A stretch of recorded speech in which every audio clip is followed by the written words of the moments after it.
Hello सब guys, कैसे आप लोग? आई होप सब अच्छे होंगे। तो फिर से स्वागत करता हूँ और एक नया हॉरर स्टोरी वीडियो में। और अगर आप लोगों को ऐसे ही हॉरर स्टोरी सुनना पसंद है तो आप प्लीज़ मेरे चैनल को सब्सक्राइब करके जाना। तो चलिए आपका कीमती टाइम को ना खराब करते हुए करते हैं स्टोरी को शुरू। लकी की एक कंपनी में नई नई सेल्समैन की जॉब लगी थी। नया होने के कारण लकी को इस फील्ड में काम करने का ज़्यादा अनुभव नहीं था। वो अपने सीनियर के अनुसार ही अपने काम को अंजाम देता था और उसके सीनियर्स उसे काम करवाने के लिए उसके ऊपर टारगेट का दबाव देते थे। और ऐसे ही एक शाम को उसकी सीनियर का कॉल आया और उसे कंपनी की एक सामान की मार्केटिंग के लिए शहर की एक अजीब सी सुनसान जगह जाने के लिए कहा। तभी लकी ने अपने हाथ में पहने हुए घड़ी की ओर देखा, जो कि घड़ी में शाम के 5 बज रहे थे। बाहर का मौसम काफी खराब था। घने बादलों के कारण ऐसा लग रहा था कि मानो 5 बजे ही रात हो चुकी है।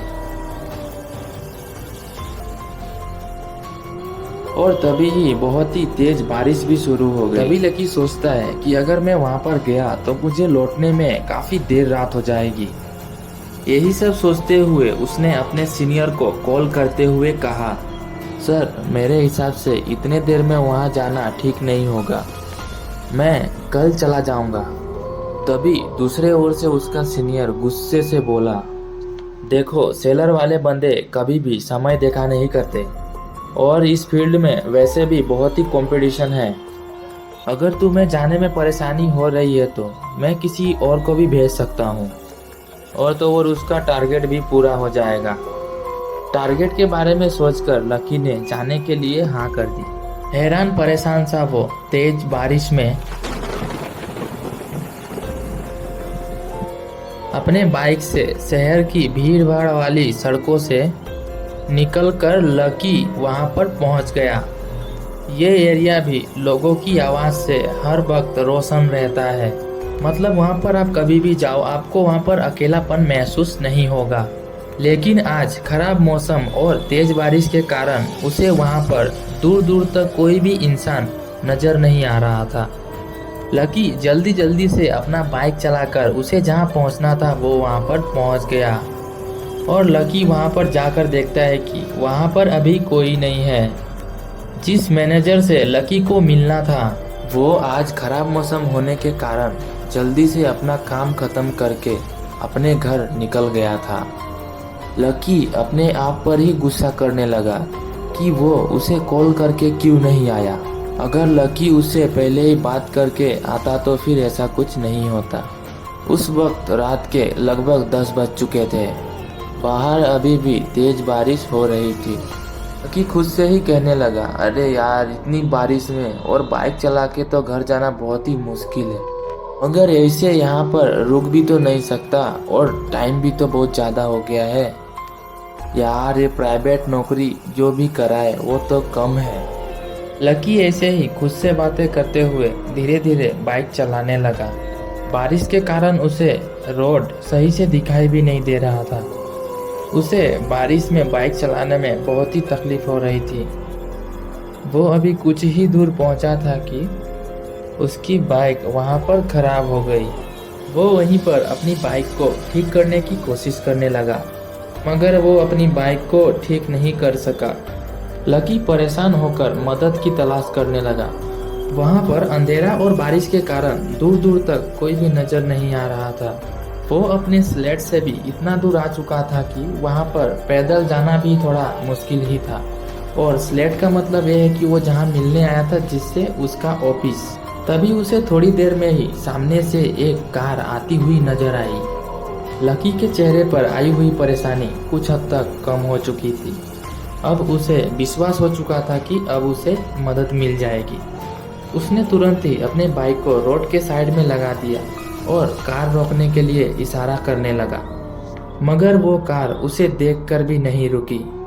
और फिर से लकी के चेहरे पर निराशा आ गई और फिर वो दूसरे गाड़ी की तलाश करने लगा। और फिर तभी जो कार गई थी वो रिवर्स में आकर उसके सामने खड़ी हो गई।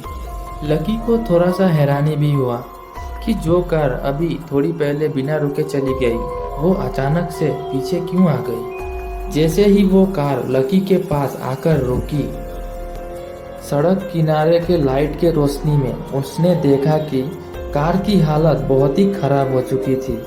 जगह जगह से कार के कलर भी छूट चुके थे, मानो किसी का एक्सीडेंट करके आ रहा हो। लकी को वो कार देखकर अजीब सा फील हो रहा था। उतनी ही देर में वो कार को देखते देखते मानो सम्मोहित सा हो गया था। तभी कार ड्राइवर की भारी आवाज़ उसे सुनाई दी। तभी वो ड्राइवर बोला, भाई कहाँ जाना है, कोई मदद चाहिए क्या। ड्राइवर की आवाज़ सुनकर लकी का सम्मोहन टूट गया और फिर वो धीरे धीरे से ड्राइवर की ओर बढ़ा। अंधेरे में ड्राइवर का चेहरा देखने में भयानक लग रहा था, काला चेहरा, और वो कंबल में खुद को लपेटे हुए था। उसे देखकर लकी कुछ पल के लिए तो मानो डर ही गया। लकी के शरीर में ठंड के कारण कपकपी सी होने लगी थी और उस ड्राइवर से एक अजीब सी गंध आ रही थी। जब लकी ने ड्राइवर के जवाबों का कोई उत्तर नहीं दिया तो ड्राइवर ने दोबारा बोला, भाई कहीं पर जाना है तो मुझे बता दो, मैं तुम्हें छोड़ दूंगा। ड्राइवर की ऐसी बात को सुनकर लकी को थोड़ा होश आया और फिर लकी ड्राइवर से बोला, मैं एक काम से शहर के अंदर आया था, पर लौटने के टाइम ही मेरा बाइक खराब हो गया, मुझे थोड़ी दूर के लिए ही बस लिफ्ट दे दो। तभी ड्राइवर बोला, भाई हम तो यहाँ पर बस मदद करने के लिए ही हैं, और हाँ आगे तो जगह नहीं है, आप पीछे बैठ जाओ। ये कहने के बाद ड्राइवर अजीब तरीके से हंसने लगा। अंधेरे और वीरान में लकी को ये हंसी सुनकर बहुत ही अजीब लगा, मगर उसे मदद की बहुत ज़रूरत थी, इसीलिए उसके कहने पर लकी पीछे के सीट पर बैठ गया और फिर गाड़ी के अंदर बैठकर उसने देखा कि वहाँ एक बुजुर्ग आदमी और उसके साथ में एक छोटा बच्चा और एक महिला घूंघट ओढ़े हुए बैठी थी। लकी उन सभी के पास में ही बैठा था और फिर जैसे ही कार चलने लगी, पीछे बैठे हुए वो बुजुर्ग आदमी और वो बच्चा और वो महिला, वे तीनों लकी को बड़ी ही अजीब नज़रों से देख रहे थे। उन सभी की सफ़ेद आंखें लकी की मन में भय पैदा कर रही थी। जब से लकी उस कार के पास आया था तभी से एक अजीब सी गंध उसको परेशान कर रही थी। उसे समझ ही नहीं आ रहा था कि आखिर यह गंध किस चीज़ की है। लकी अपने नाक पर रुमाल रखकर चुपचाप बैठ गया। तभी वो बुजुर्ग धीरे धीरे उसकी तरफ होने लगा। जैसे वो बुजुर्ग उसके पास आ रहा था वैसे वैसे वो बदबू भी बढ़ती जा रही थी, साथ ही साथ में ठंड भी बढ़ता जा रहा था। लकी ने जब गौर से उस बुजुर्ग को देखा तो उसका चेहरा भी सफ़ेद था और उसके चेहरे पर झुर्रियाँ आई हुई थी और उन सभी की आंखें देखने में बहुत ही भयानक लग रही थी। लकी डरते हुए साइड में हो गया। तभी उस बुजुर्ग ने लकी से कहा, बेटा कौन हो तुम? बहुत दिनों बाद इस रास्ते पर कोई सवारी को देखा है। बुजुर्ग को ऐसा कहने से ही वहाँ के सभी लोग लकी को और घूर घूर कर देखने लगे। उन सभी की आंखों में एक खालीपन सा था। ये देखकर लकी थोड़ा सा परेशान हो गया था और फिर लकी ने जैसे ही सिगरेट के लिए अपने जेब में हाथ डाला तो उसके हाथ में लाइटर आ गया और फिर लकी ने जैसे ही उस लाइटर को जलाया, लाइटर को जलता हुआ देख वो बुजुर्ग लकी से थोड़ा दूर हो गए, मगर वो अजीब सी गंध और ज़्यादा आनी शुरू हो गई थी। और फिर तभी लकी ने अपने हाथ में सिगरेट का डब्बा निकाला। लकी उस दिन की बारिश में पूरी तरह से भीग चुका था और फिर लकी गुस्से में वो सिगरेट के डिब्बे को कार से बाहर फेंक दिया और लाइटर को अपने जेब में रख लिया। और फिर जैसे ही लकी ने लाइटर को अपनी जेब में रखा और फिर वो बुजुर्ग उसके और भी करीब आ गया और लकी से बोला, क्या हुआ बाबूजी, आप इतने परेशान क्यों हैं? यही सब कहते हुए वो जोर जोर से हंसने लगा।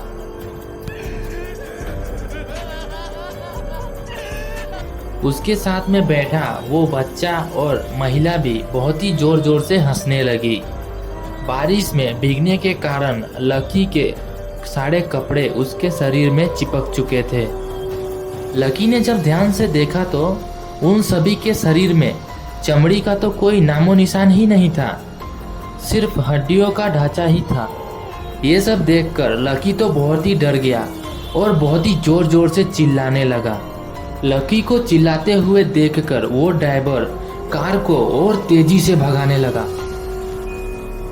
जो महिला घूंघट में थी उसका घूंघट भी अपने आप ही हट गया। उस महिला का चेहरा देखने में बहुत ही डरावना था। जगह जगह से जले हुए चेहरे पर मांस लटक रहा था। देखते ही देखते वो तीनों खुद ब खुद जलने लगे। अचानक से जलते हुए लोग और वो गंध और तेज होने पर लकी को समझ में आ गया था कि वो गंध आखिर किस चीज की है। वो गंध इंसानों को जलाने पर जो गंध आता था शमशान से, वही गंध था। लकी का डर के कारण बहुत ही बुरा हाल हो गया था। सारे चलते हुए लाश लकी के पास ही बैठे थे और फिर तीनों लाशें लकी को पकड़कर उससे सिमट गए थे, जिसके कारण अब लकी भी जलने लगा था। अगली सुबह मौसम बिल्कुल साफ हो चुका था। सड़क पर आना जाना भी शुरू हो गया था और लकी का जला हुआ शरीर और उसका बाइक एक साथ में ही मिला। वहां पर खड़े लोग लकी की लाश को देख रहे थे और वो सभी कह रहे थे कि लगता है सालों पुराना कार जलने वाला हादसा कल रात को दोबारा हो गया है। सो दोस्तों, हॉन्टेड कार स्टोरी सुनने में कैसा लगा आप लोग कमेंट करके बता सकते हैं। और अगर आप लोगों को ऐसे हॉरर स्टोरी सुनना पसंद है तो आप मेरे चैनल को सब्सक्राइब भी कर सकते हैं और वीडियो में एक लाइक भी कर सकते हैं। और अगर आपके पास में भी ऐसी कोई स्टोरी है तो वो स्टोरी को मेरे साथ में शेयर भी कर सकते हैं। मेरा टेलीग्राम का लिंक आपको चैनल के डिस्क्रिप्शन पे मिल जाएगा। तो फिर से मिलेंगे आप लोगों को ऐसी ही एक हॉरर स्टोरी के साथ में। तब तक के लिए बाय बाय, जय हिंद, वंदे मातरम, टेक केयर।